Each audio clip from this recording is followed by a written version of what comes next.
আমাদের আজ বিশেষ অতিথি যার কথা শোনার জন্য আমরা এখানে উপস্থিত, সেই মাসুরি স্বরাজ, যিনি একজন ব্যারিস্টার, যিনি আমাদের প্রখ্যাত আইনজীবী তথা একজন এমপি নিউ দিল্লি কনস্টিটিউশন থেকে, এবং যিনি আমাদের কেন্দ্রীয় মন্ত্রী ছিলেন বহু বছর, বহুবার। সেই সুষমা স্বরাজজির যোগ্য উত্তরসূরি, তার লিগাসি বহন করছেন, তিনি আমাদের মধ্যে উপস্থিত। আমরা তার কাছ থেকে কিছু কথা শোনার জন্য আগ্রহ জানাবো। প্লিজ আ যাইয়ে। Thank you very much, beta.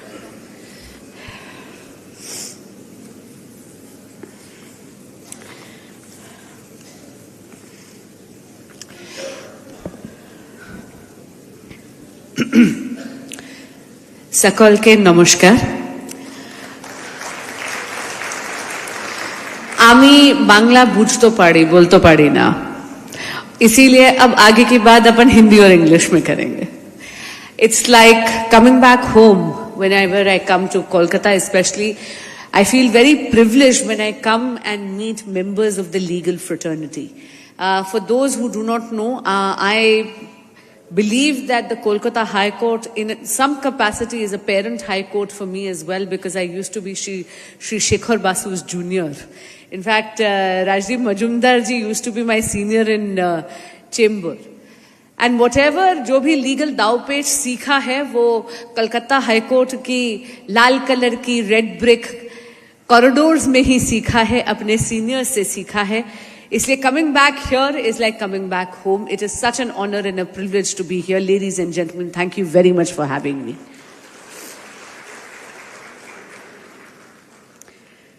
आज जो मैं आपसे बात करने आई हूं, मैं बहुत महत्वपूर्ण बात करने आई हूं, क्योंकि आप समाज का असाधारण वर्ग हैं। आप लीगल फ्रेटर्निटी है, यू आर द लॉयर्स। यानी ना केवल आप इंटेलेक्चुअल कैपेसिटी से परिपूर्ण हैं, आप बहुत समाज का बहुत ही प्रबुद्ध वर्ग हैं, बल्कि आप ओपिनियन मेकर्स भी हैं। और यही नहीं, जैसा आपने ऑडियो विजुअल में पहले देखा, जब भी भारत पर संकट आया है तो हमारी लीगल फ्रेटर्निटी में लॉयर्स ने ही बीड़ा उठाया है कि मां भारती की आकर हम रक्षा करें। ये जो काला कोट, ये जो गाउन हम पहनते हैं, it's not merely a uniform, it's an armor. It's an armor that we warriors who are members of the legal fraternity go to court every single day to defend the constitution of Bharat and the democracy of Bharat. आजकल fashion बन गया है, खास करके parliament में आपने देखा होगा, माननीय नेता प्रतिपक्ष और इंडिया अलायंस के कई लोग लाल कलर का वो पॉकेट कॉन्स्टिट्यूशन झलकाते हैं, लेकिन मुझे लगता है कभी उसको खोलकर उसको पढ़ने की जहमत नहीं करी होगी। But we are the people, we are the members of the legal fraternity, जो जानते हैं कि कॉन्स्टिट्यूशन के एक एक आर्टिकल में क्या लिखा है, उसका महत्व क्या है। और इसीलिए आज I have come to speak to the defenders of democracy in West Bengal. West Bengal परिवर्तन का वादा करा था, मां, माटी और मानुस का नारा भी दिया था, लेकिन बहुत दुर्भाग्य की बात है कि जब से यहां पर टीएमसी की सरकार आई है, माहौल कुछ ऐसा बना दिया है कि मां शर्मिंदा है, माटी रुल रही है और मानुस बेहाल है। और इसीलिए यहां पर जितने भी हमारी लीगल फ्रेटर्निटी के अधिवक्तागण हैं, अब ये जिम्मेदारी आप पर है कि हम असली का परिवर्तन, या जैसे हमारे यशस्वी प्रधानमंत्री श्री नरेंद्र मोदी जी ने कहा है, पलटानो दरकार चाहिए बीजेपी सरकार। ये मैं क्यों कह रही हूं? देखिए, मैं जानती हूं कि मैं अधिवक्तागण के सामने हूं, इसलिए बिना फैक्ट्स, फिगर्स और एविडेंस के नहीं बात करूंगी। सबसे पहले तो बात करते हैं, एक तो जो बॉम्ब कल्चर जिसने टेक ओवर कर लिया है बंगाल को। जब भी कहीं पर भी पूरे देश में अगर बॉम्ब ब्लास्ट होता है या बॉम्ब का प्रयोग होता है, तुरंत कार्रवाई टेररिस्ट लॉज में करी जाती है, एंटी टेरर लॉज लगाए जाते हैं। लेकिन बंगाल में बॉम्ब ब्लास्ट होना या बॉम्ब का प्रयोग होना इतना ज्यादा एक सामान्य बात हो गई है कि अगर कभी भी यहां पे किसी प्रकार का बॉम्ब का प्रयोग होता तो कोई कहता है हाँ कोई पॉलिटिकल रैली चल रही होगी। मैं हैरान हूं, मैं आपको ये अपने अनुभव से बता रही हूं। मेरे चेंबर में हमने ऐसे अनगिनत केसेस करे हैं जहां पर बॉम्ब का प्रयोग हुआ है, लेकिन टीएमसी की सरकार ने इन्वेस्टिगेटिंग एजेंसीज पर अंकुश लगा दिया और उनको एक्सप्लोसिव एक्ट के प्रोविजंस को इन्वोक ही नहीं करने दिया। इसका अर्थ क्या है? When you don't invoke the provisions of the Explosive Act, you are ensuring that the investigation has to be handed over to the NIA. यानी एक एजेंसी को सर्कमवेंट करने के लिए इन्वेस्टिगेटिंग एजेंसीज पर ऐसा दबाव डालती है यहां की स्टेट गवर्नमेंट, तृणमूल की सरकार, कि बॉम्ब ब्लास्ट वाले केसेस में भी एक्सप्लोसिव एक्ट के प्रोविजंस को लगाने नहीं देती। अगर हम बात करें, मैंने क्यों कहा कि मां शर्मिंदा है, हम कैसे भूल सकते हैं संदेश खाली। संदेश खाली में आपको याद होगा जब माताओं और बहनों को बेआबरू करा जा रहा था तो ये फैक्ट था कि वो बेआबरू, वो गूंस, वो परपेट्रेटर्स, दे वर द कार्यकर्ताज and the leaders of TMC. यहां तक कि कई वारदातें तो टीएमसी के ऑफिस में हुई। लेकिन आपको याद होगा कोर्ट्स हैड टू इंटरवीन। उनको एक्चुअली में जाके बोलना पड़ा कि शाहजहां शेख को आपने अभी तक अरेस्ट क्यों नहीं करा। आपको याद है कि जब सेंट्रल एजेंसीज गई थी तफ्तीश के लिए तो टीएमसी के नेताओं ने वहां पर एक मॉब को क्रिएट कर उन पर पथराव करा था। कभी आपने सुना है कि स्वतंत्र भारत पर सेंट्रल इन्वेस्टिगेटिंग एजेंसीज पर ही स्टोन पेल्टिंग या पथराव करा जाए? And courts, thank God for the Honorable High Court and thank God for the Supreme Court of India that they intervened and got Shahjahan Sheikh arrested. लेकिन वो visuals हम भूल कैसे सकते हैं? ऐसा नहीं लग रहा था कि शाहजहां शेख कस्टडी में लेके गए हैं, ऐसा लग रहा था जैसे उनको पुलिस एस्कॉर्ट कर लेके जा रही है। महिलाओं के साथ तो जिस प्रकार का यहां पर सत्ता को साधने के लिए, सत्ता को जकड़ने के लिए जिस प्रकार का अपराध हो रहा है वो अक्षम्य पाप है। पोस्ट पोल वायलेंस की एफआईआर्स पढ़ने के बाद 3-3 दिन तक रात को नींद नहीं आती।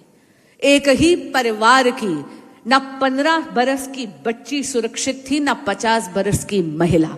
और उनका गुनाह क्या था? उनका गुनाह सिर्फ ये था कि उन्होंने टीएमसी को वोट ना देके किसी और को वोट दी थी।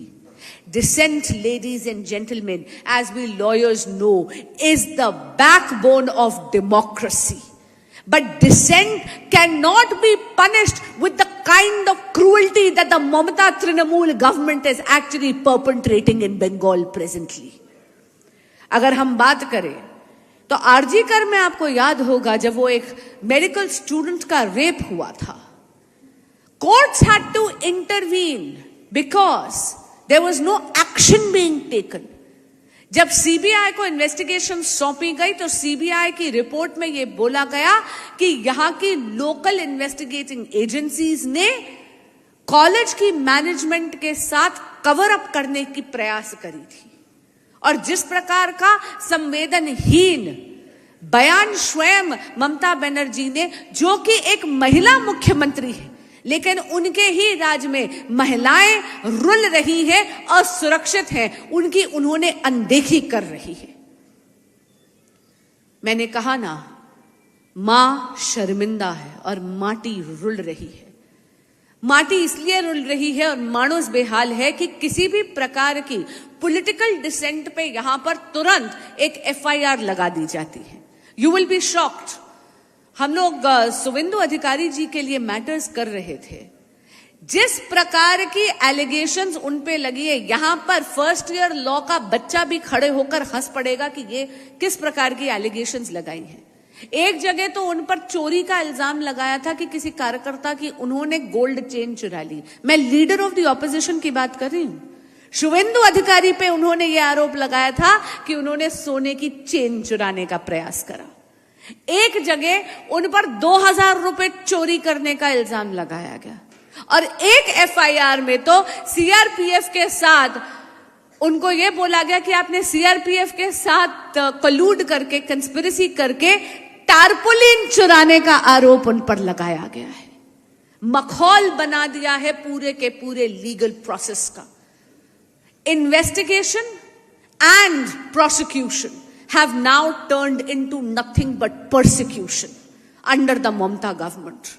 And this is where I need my legal warriors to stand tall.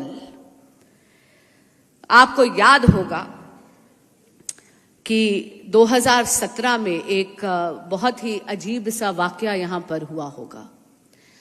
Durga Puja के दिन थे और ममता सरकार ने विसर्जन पर, यानी मां दुर्गा की प्रतिमा के विसर्जन पे प्रतिबंध लगा दिया था, क्योंकि उसी दिन मुहर्रम भी आ रहा था और क्योंकि ताजिए निकलने थे।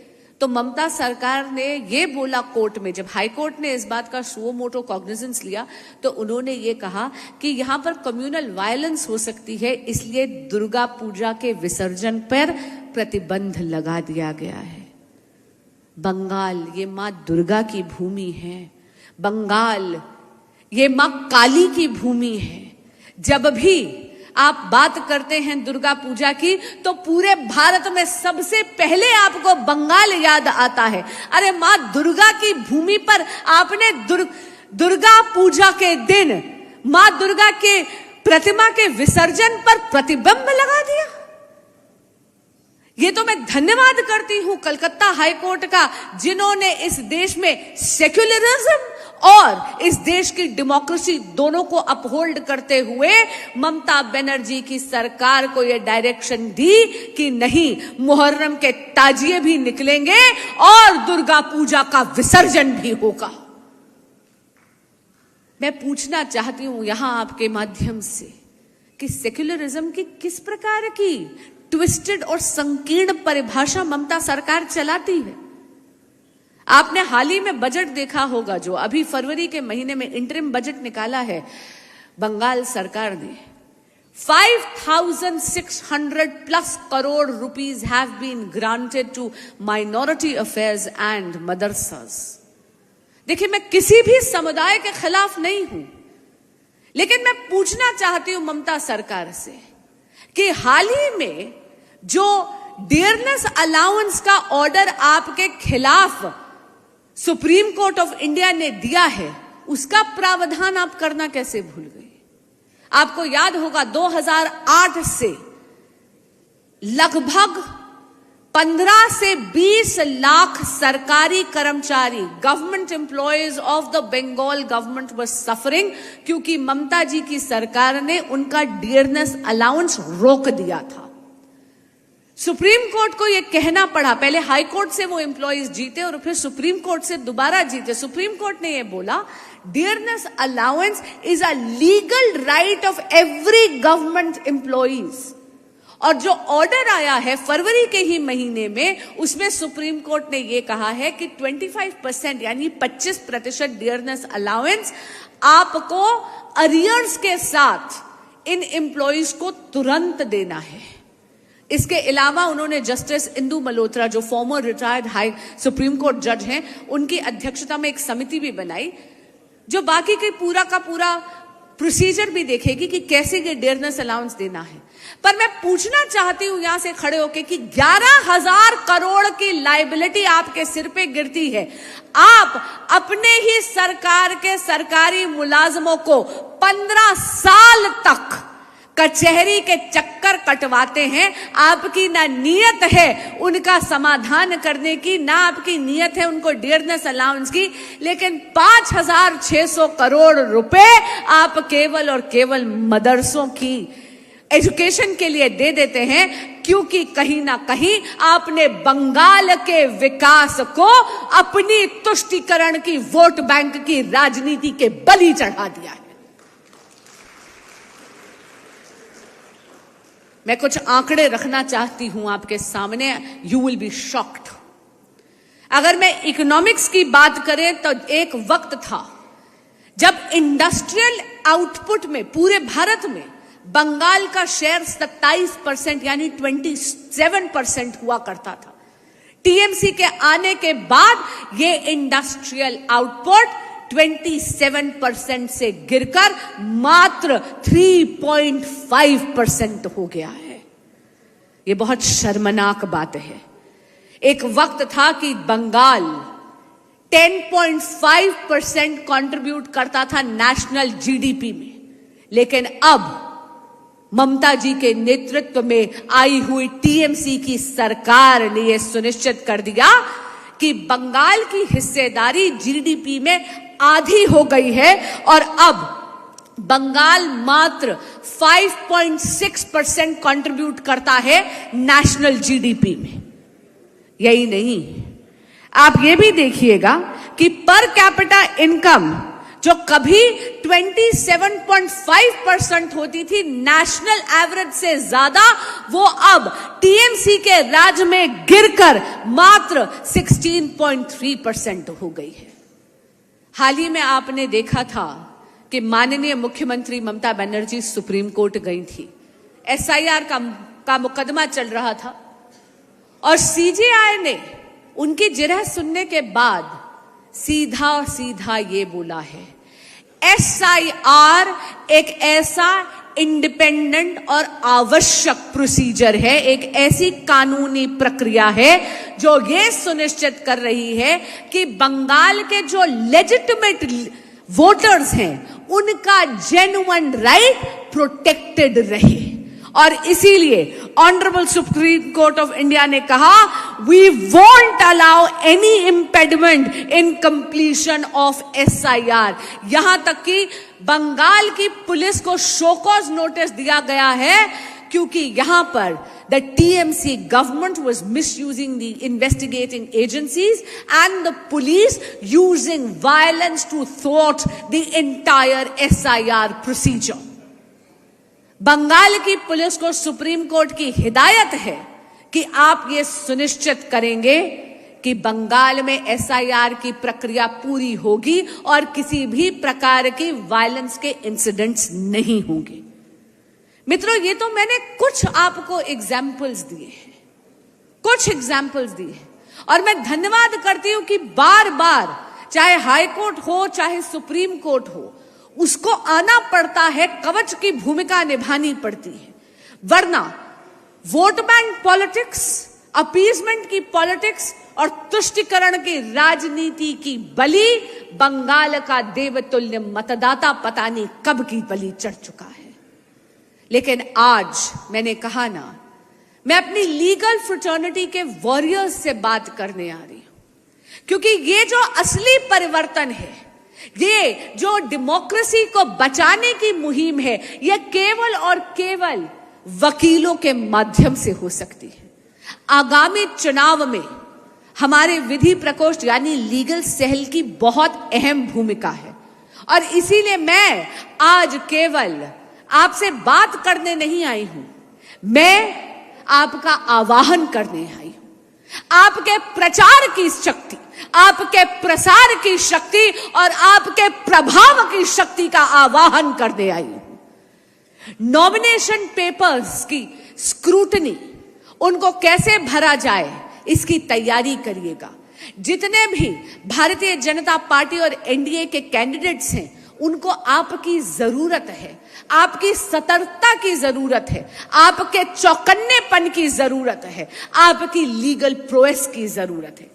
यही नहीं, आपसे मैं ये भी विनती करने आ रही हूं कि जितने भी हमारे कैंडिडेट्स हैं उन पर आप तैयार रहिएगा, क्योंकि एक मोडस ऑपरेंडी बन गया है टीएमसी की सरकार के झूठे मुकदमे डालने का। कैंडिडेट्स पे और उनकी टीम्स पर झूठे मुकदमे और फॉल्स एफआईआर टीएमसी की गवर्नमेंट निश्चित ही करने का प्रयास करेगी। वहां पर ढाल बनकर एक शील्ड का काम आपको करना है और इसीलिए आज मैं आपसे ये विनती करती हूं, ये करबद्ध प्रार्थना करती हूं कि ये जो आने वाला असेंबली का चुनाव है, ये केवल इलेक्शन कैंपेन्स तक, टिकट वितरण, कैंडिडेट्स तक और सोशल मीडिया तक सीमित नहीं रहेगा। आपको तत्पर रहना होगा कि जब भी जरूरत पड़े आप हाई कोर्ट का दरवाजा खटखटाइए, आप सुप्रीम कोर्ट का दरवाजा खटखटाइए, बिकॉज विदाउट यू बंगाल में डेमोक्रेसी बचना नामुमकिन होगा। आप सभी ने समय निकालकर मुझे सुना, बहुत बहुत धन्यवाद। अब आप मुझे बताइए, असली परिवर्तन के लिए क्या आप लोग तैयार हैं? तो दोनों हाथ ऊपर करेंगे और भारत माता की जय कहेंगे। भारत माता की, भारत माता की। मैं कहूंगी पलटानो दरकार, आप कहेंगे चाहे बीजेपी सरकार। ठीक है, पलटानो दरकार, पलटानो दरकार। बहुत बहुत धन्यवाद।